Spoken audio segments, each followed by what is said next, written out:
What's up, YouTube? It's your boy IJ here, back with another edition of the I'm Just Talking podcast. And today's episode, we're going to be previewing the Saints Broncos game for tonight, along with making my predictions for the upcoming slate in the NFL for Week 7. We're also talking about the return of Lonzo Ball for the Chicago Bulls. And then I'm going to be making my predictions on how I think the Eastern Conference will fare out in the NBA this season. Now, before we get started, as always, gotta give honor to God, because without him, I wouldn't be able to do this. And go ahead and click that like button and subscribe button so you don't miss out on any future episodes. But without further ado, let's get right into it. So, tonight's game is between the Saints and the Broncos. The storyline really in this game is that Sean Payton's making his return to the Superdome. After being the head coach for the New Orleans Saints for 16 years, he officially left after the 21-22 season. The 21-22 season. He retired, took a break, then he came back and decided to coach the Broncos last season. It was kind of like a trade where we traded the rights to his contract in exchange for a first-round pick to the Denver Broncos. And that's the leading headline tonight. And also, Drew Brees will be inducted into the Saints Hall of Fame tonight. But I ain't really thinking about all that. I'm going to be honest with you. I'm not really thinking about all that. This team is in need of a win. This team is in dire needs of a win. We're on a 4-game losing streak. And even the leaders in the locker room are basically saying the same thing. Reading from NFL.com, this is what Saints linebacker DeMario Davis had to say. He said, and I quote, "It's an important game in the season, and we got to have it. I think it's two teams that are playing in an important game just for the regular season. So I think the backstory is going to have to take a back seat just for the challenge of getting a win," end quote. So he's basically saying that the headline with, Sean Payton coming back and all that, that needs to go by the wayside. And this is what Cameron Jordan had to say. He essentially said that the team was ticked off, for a better term, trying to keep things kind of PG on here. And he said, and I quote, 590-some friggin' yards in the game. Embarrassing. That's what Cam Jordan had to say. And tight end Jawan Johnson said this, and I quote, "I think we just need to win, man. I think we are desperate for a win. Losing 5 games straight is just not something that I even want to utter anymore or utter at all, because we need to win. I think the city is in need of that. We are more than in need of that. So yeah, we're desperate," end quote. So I'm hearing a team that is basically going to do whatever it takes to get a W tonight. Now, it ain't going to come easy, because looking at this injury report for the Saints, we have 4 guys that are currently listed out. That's guard Cesar Ruiz, linebacker Pete Warner, and wide receivers Rashid Shaheed and Chris Olave. Now, Shaheed, there are reports saying that he will begin surgery on his knee that could potentially be season-ending, and his status for the rest of the year is up in the air, but it's likely that he'll be placed on the injured reserve list. Olave had the concussion against the Tampa Bay Buccaneers this past Sunday. So, like I said, it's going to be interesting to see what the receiving room is going to look like. We're going to have to rely on guys like rookie Bud Means, undrafted rookie Mason Tempton, veteran Cedric Wilson Jr. as well. And the Saints, knowing how they work, they'll call up a few guys from the practice squad just to, kind of just round out the receiving room, get some more depth, and hopefully help out Spencer Rattler as well. And then as for Derek Carr, he's listed as doubtful, and Taysom Hill's listed as doubtful as well. And defensive tackle Colin Sanders, he's listed as questionable for the night. And it's a lengthy injury report, but besides those guys, the rest of the players on this list are looking to play tonight. Then as for the Broncos, the main guy that's really out tonight is Pat Surtain with a concussion. So that's a positive sign for the Saints. They don't have to really worry about Pat Surtain guarding their receiving core that's really banged up. But shouldn't take that lightly, because the Broncos defense is still a highly respectable defense in the league so far in this young season. But the Saints just need to win tonight. It's just plain and simple. They need to win. And yeah, it's just plain and simple. Because if you lose 5 games in a row after starting out 2-0, man, there's going to need to be some serious conversations going on in the organization. Like, seriously. But really the key to tonight's game is just play with passion tonight. Play with passion.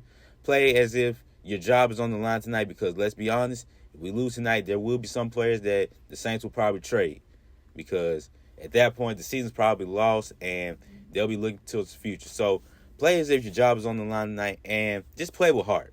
Just play with passion, and offensively, just help out Spencer Rattler.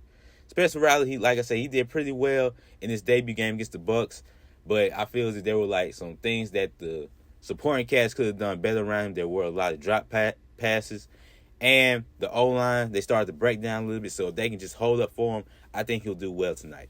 And defensively, just get back to how you were playing in the first couple weeks of the season. Go back to being that elite caliber defense, as in making tackles. Don't miss the wide open tackles. Don't let the running back go over 150 yards, 200 yards tonight. Don't let Bo Nix get comfortable. Just things like that. Go back to being the dominant defense that I know this team can be. If we can do that, not only can we win tonight, but we can turn this season around, honestly. We can turn this around because I'm looking at this from an optimistic viewpoint. If we win tonight, then we get like a mini bye week because they'll be out until next Wednesday. So essentially the next 6 days. And that can give some an opportunity for guys who are on the injury report to get healthy, and they can be ready for next week against the Chargers. So that's the way I'm thinking about this game. But like I said, we just need to get a W. We just need to get a W. That's all I'm going to say about that. And looking at the slate of games for this upcoming weekend, Jacksonville against the Patriots in London. I think Jacksonville will get this one just to try to, get their season back on the right track, even though they've been struggling to start the season. I think that they'll be able to get this one. And London's like home away from home for the Jacksonville Jaguars anyway. Seahawks, Atlanta. Now, as the Saints fan in me wants the Seahawks to win, mainly because we need some help. We really do. But we need to take care of our business first. But I think the Seahawks will get this one. They're coming off a tough loss against the 49ers. I think they'll be able to bounce back against the Atlanta Falcons. Tennessee, Buffalo, I'm going to go with the Bills with this one. Will Levis is right now proving that he's not the guy for the Tennessee Titans. It's like every week he's had like a moment, and not in a good way. So I think the Buffalo Bills get that one. And real quick, the news broke like right when I went off after recording this past Tuesday. But Amari Cooper got traded to the Buffalo Bills from the Cleveland Browns. So I don't know if he's going to play next week, but I'm pretty sure he will. It'll kind of take him a while for him and Josh Allen to get, accustomed to each other, build chemistry. But that's another weapon for Josh Allen. And for a receiving room, that was kind of, a lot of question marks regarding that for the Buffalo Bills. But they get a veteran receiver in Amari Cooper. I think he'll be rejuvenated after leaving, I won't say toxic situation, but him and Deshaun Watson were able to get things going in Cleveland. So I think him and Josh Allen will be a better connection for him and for the team as a overall. Then, speaking of Cleveland, they play against the Cincinnati Bengals. Now, I think the Bengals will get this one. I think the Bengals are starting to, get their season back on the right track. And for the Browns, I just think that they're just preparing for the offseason. And the big question with them is, what are you going to do about Deshaun Watson? Because the man is not the same Deshaun Watson that came into this league for the Houston Texans. And it's going to be tough to get out of that contract because you essentially broke the code when you gave him all that money. And when I say broke the code, I mean like you broke like the scale of how much a quarterback should be paid, because they paid him a lot of money. And that made it to where like guys like Trevor Lawrence were getting a lot of money. They haven't really done anything so far in their young careers. But that's neither here nor there. But I think the Bengals will get this one. Houston against Green Bay. Now, this is going to be a good one. I think the Houston Texans get this one. I think the Texans will be able to go to Lambeau Field and beat the Green Bay Packers. Miami versus the Colts. I'm going to go with the Colts. For this one. There are reports about Anthony Richardson possibly being back for this game against the Dolphins. Whether it's him or Joe Flacco, I think the Colts will be able to get this one. The Dolphins, they need a quarterback. They need Tua to come back. And if Tua's not able to, come back, they need a quarterback regardless. So I'm going to go with the Colts with that one. Detroit versus the Vikings, a huge game in the NFC North.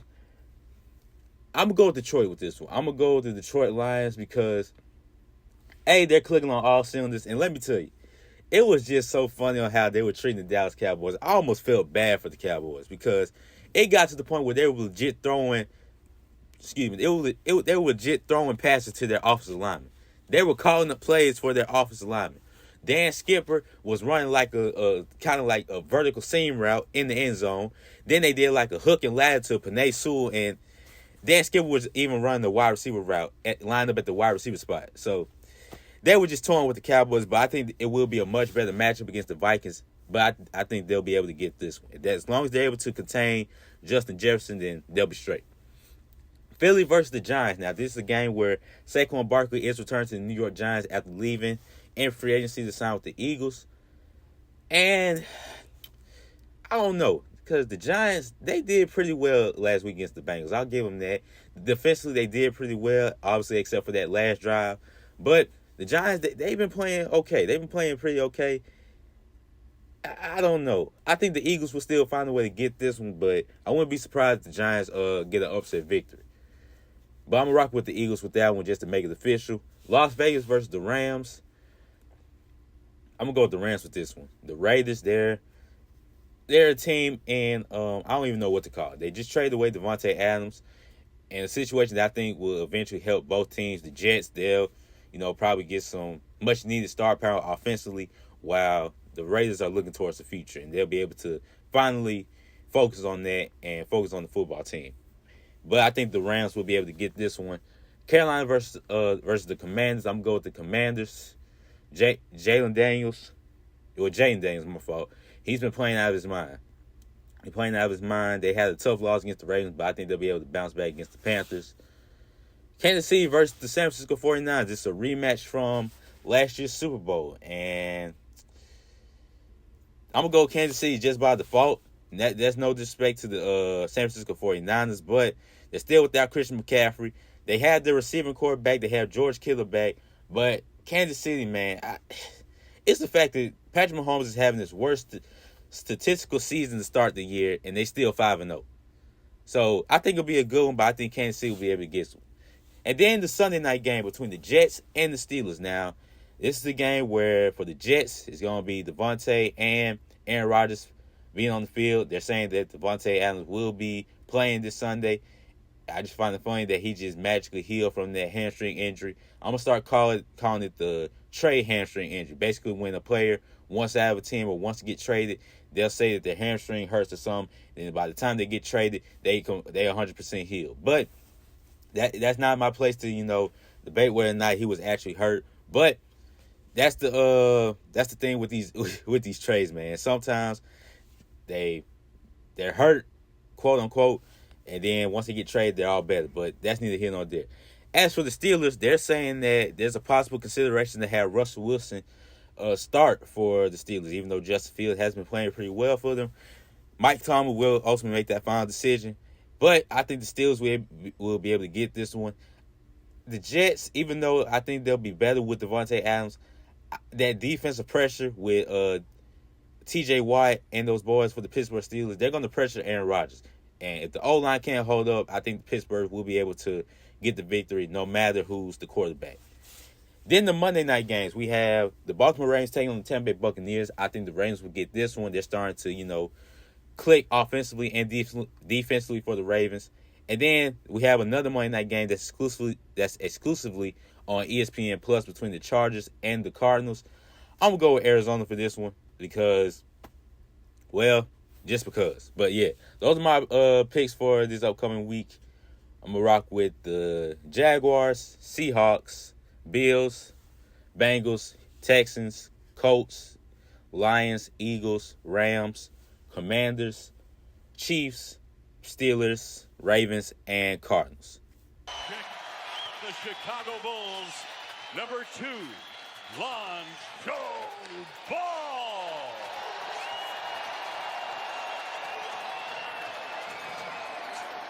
Man, let me tell y'all, seeing Lonzo Ball come back on the court last night, even though I didn't watch the game, I saw the clip on YouTube and all that. Just seeing him get that standing ovation that he got, it was beautiful. And on top of that, the man looks like his old self. He looks like the Lonzo Ball before he got hurt. He felt comfortable. He was able to, hit a few shots, and his hustle overall was just pretty good. And I like his movement now. Granted, will he play tomorrow night? I don't know. But as long as he's feeling good, then I don't see a problem with him playing in the final preseason game tomorrow night. But it was great to see Lonzo Ball. And last night, he shot 4-6 from the field, had 10 points, with 1 rebound, 1 assist, 1 steal, and 1 block. So good numbers for Lonzo in his first game back. He played 15 minutes. So that was a lot of playing time that I thought he was going to play. I thought he was going to play at least probably like 9 to 10 minutes at best. But he ended up playing 15 minutes, and that's a good sign not only for the Bulls, but for Lonzo Ball as well. And like I said, it was really good. It was really good to see him back. And that should be motivation for a lot of people, that no matter what life throws at you, no matter how many times you've been kicked to the curb, as long as you get back up, stay consistent and keep grinding, then you'll be able to, get back on your feet. And that's what Lonzo did. Man was out of action for the last 2 years. 1,000+ days without being on the basketball court, and now he's back. So shout out to Lonzo Ball, man. And even though he's on an expiring contract this season, I'm hoping that the Bulls give him like at least a 3-year contract, but it's like 2 years of guarantee, and then that final year is like a player option or something. But hey, we'll get to that once the offseason comes around. But like I said, congrats to Lonzo for being able to get back. They were able to beat the Minnesota Timberwolves last night in a close game, 125 to 123. And like I stated in Tuesday's episode, I'm liking what I've been seeing from, the Bulls lately, because this was a game where essentially the starters for both teams played.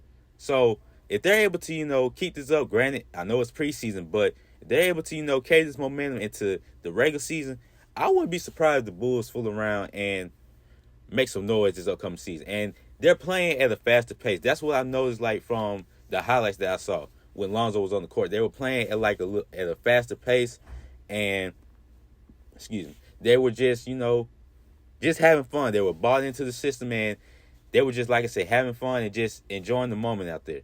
And just for the other players who played last night, Kobe White had 23 points, shot 6-9 from the field, 5-7 from the 3-point range. Vucevic, 7-13 from the field, had 17 points. Zach LaVine had 19 points, shot 5-11 from the field. Patrick Williams had a pretty good game, 12 points from 5-8 from the field. And Lonzo Ball, obviously, like I stated, he had 10 points. And just an all-around good performance for the Chicago Bulls. Taylor Horton-Tucker, I think he's going to get that final roster spot. He had 17 points, shot 7-15 from the field, had 4 rebounds and 5 assists. I think he has that spot. There was news talking about how Batum and Kenny Lofton Jr. were waived this earlier today. So I think Taylor Horton-Tucker has not only earned the spot, but he has the spot. And I think it's going to be hard to get him into the rotation, but I think he rightfully deserved that spot for the Chicago Bulls.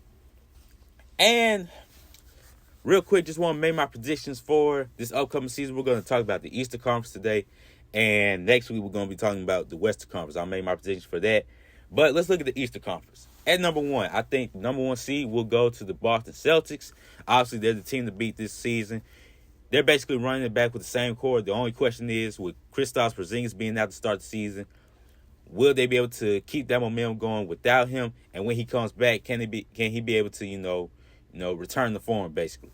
At number 2, I'm going to go with the Sixers. Now, it was a toss-up between the Sixers and the Knicks at the number 2 spot. The reason I'm going with the Sixers at the number 2 spot is because of Paul George and Joel Embiid being on the court together, and Tyrese Maxey. And plus, they did a good job with their bench. I think the role players that they have will be able to provide some good minutes for them. Then they went out and got Andre Drummond too, a good rebounder to come off the bench and get Joel Embiid some rest. The only thing with the Sixers team is just health. Paul George, he hyperextended his knee in the preseason game, and will he be ready for next week? We don't know yet, but that's really the only thing that comes down with this team. Can they stay healthy for the duration of the season? At number 3, I got the New York Knicks. Like I stated, they stated in the last episode, they traded for Karl Anthony Towns, and they have a good core. I like what the Knicks have.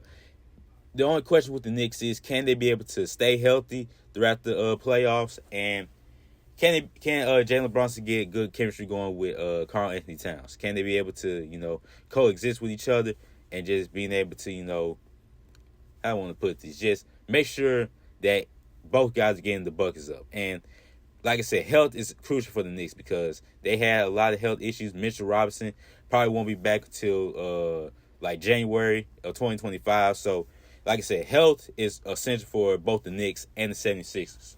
Then number 4, this was a toss-up. From number 4 to 7, I went with the Magic at number 4 because I think they'll be able to carry that momentum that they had from last season, taking the Cavaliers to 7 games and having ultimately a great season last year. I think they'll be able to carry that momentum. They got Kentavious Caldwell-Pope, a great shooter, and that's what they were really lacking in the playoffs. They were lacking a good three-point shooter, and I think having that veteran presence will help them out as well. Number 5, I'm going to go with the Milwaukee Bucks, mainly because there's so many questions about this team. They have the talent, okay? They have the talent. It's just a matter of, A, being able to, get, I won't say good chemistry going, because it wasn't like they were, like, flat out terrible last year, but it was like they had a great record, fired their head coach, and then hired Doc Rivers and essentially got worse.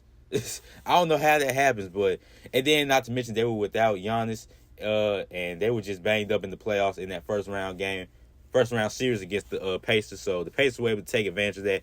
So it's really just health, and can they be able to be better on the defensive side of the ball? They weren't that good defensively last year, but if they can improve on that, then I think that they'll be a huge threat in the playoffs. At number 6, I'm gonna go with the Cleveland Cavaliers. Really just health. And that's really the main thing with these top 16, just staying healthy. Jared Allen, can he stay healthy? He wasn't available for a good portion of the playoffs last year, and that ultimately hurt the Cavaliers. And that's really just about it. Can Jared Allen stay healthy for them? And can Donovan Mitchell continue to, light things up on the scoreboard and just be a good scorer and facilitator for the team as well? And can guys around like Darius Garland and Isaiah Cora and Evan Mobley continue to step up as well? Then number 7. Now number 7 through 10 is the play-in group. At number 7, I went with the Pacers. They had a pretty, I wouldn't say Cinderella type of season last year, but they had a pretty remarkable season. Not a lot of people expected much from them, but they were able to make it to the Eastern Conference Finals. They ultimately didn't do well against the Celtics, but there were some games last year against the Celtics where they could have won, but it was just those final minutes of the game that ultimately didn't go their way, and the Celtics ended up winning. But the Pacers, I think they'll still be a pretty good team. I think they'll be a playing team, but they'll be able to get that spot in the play-in. Well, not the play-in, but in the playoffs. And Tyrese Halliburton, he's going to continue to ascend in the right direction. And I think the team will continue to go in the right direction as well. They'll learn from their mistakes from the playoffs last year, and I think they'll be a good team. And number 8, we got the Miami Heat. Not too hot on them, mainly because I don't want to say they're inconsistent, but Jimmy Butler, he's getting older. He's still a good player, but he's getting older. And like the cast around them, they have good players, but Tyler Hero, he hasn't been able to stay healthy. And Jimmy Butler, he was out for the playoffs last year. So they, like I said, they have a good core, but it's just a matter of them just being consistent. That's the thing with Miami. They haven't really been a good, consistent team, mainly because of injuries and players being in and out of the lineup. But if they can just stay healthy and be more consistent, I think that they'll be a good team if they make it to the playoffs. Then at number 9, this is going to be a surprise to some folks, but I got my Chicago Bulls at the number 9 spot. Now, this is a season where a lot of people aren't expecting the Bulls to do much, and rightfully so. I don't blame them. But, like I said, I've been raving about them for the preseason. I got to take it with a grain of salt because at the end of the day, it's the preseason. But with Lonzo being back and them, having good point guard / facilitators in him and Josh Giddey, this could still be a pretty good team. Now, the only thing that scares me about the Bulls is their rebounding. They don't have a real big man besides Vucevic. Jalen Smith, he's a good big man who can continue to be better as the season progresses. But they don't have a real big man right now. But I think the offense, they're going to be playing at the fastest pace. They're going to be able to get some points up. And they've been shooting well from the three-point line in the preseason as well. So if they can carry that over to the regular season, this team should still be a pretty good team. I think that they'll be, I don't want to say like one of those sleeper teams, but they should be a team that people shouldn't take lightly during the season. I think they'll play with heart and passion every single night. They're going to play competitively every single night. So that's why I got the Bulls at the number 9 spot. And then can you just imagine Lonzo Ball and Josh Giddey on the court together, 2 facilitators? Now, Lonzo's a better defensive player than Giddey, but on the offensive side of the ball, man. But, hey, that's why I got the Bulls at the number 9 spot. Then number 10, I got the Charlotte Hornets. Now, number 10 spot, it was kind of up in the air. I was between the Hornets, the Hawks, and the Pistons, but I decided to put the Hornets at this spot, maybe because LaMelo Ball. Because LaMelo Ball, if that's really been the catalyst of the Hornets. He hasn't been able to stay healthy. When he's on the floor, they're a better team. But when he's not on the floor, they're just one of those teams that are at the bottom of the conference. But I think if LaMelo can stay healthy, and if they can, get a good rhythm going offensively and defensively, if he can continue to have that connection with Miles Bridges, and then they also got Grant Williams as well, so another good veteran presence in that locker room, I think the Hornets will surprise some people and make it to the playing tournament. Now, I'm not saying they'll make the playoffs, but I think that they'll be a pretty good team, a team to take seriously, and they'll make it to the playing spot. Then to round out the rest of the conference from 11 to 15, at number 11, I got the Hawks, mainly because the Hawks are a confusing team because I don't know how they're going to play this year. They've been literally an average team for the last couple of years. And obviously they don't have DeJounte Murray anymore. But Trae Young, we still know what he can do. He's still a good player.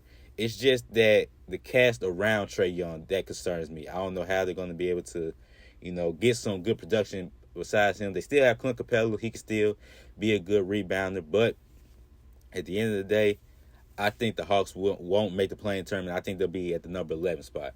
Then number 12, I got the Detroit Pistons. The Pistons, they had a bad season last year. They had a bad year, but they have J.B. Bickerstaff as the new head coach. He's starting to, try to build a winning culture there. He's already implementing some rules there, talking about no, hoodies before the games or during pregame and all that, which I can respect. You're trying to build a culture.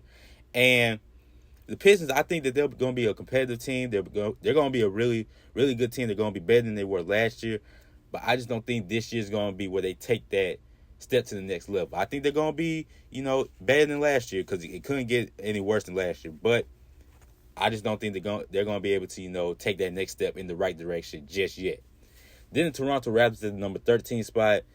The Raptors, they have a nice young core. They have Scotty Barnes, R.J. Barrett, Emmanuel Quickly, Grady Dick as well. But they're just not built to make some noise this year. I think they're going to be a good young core, but they're just not built to win this year. They give it a couple years, but I think that they'll be right back in the playoff discussion, but just not this year.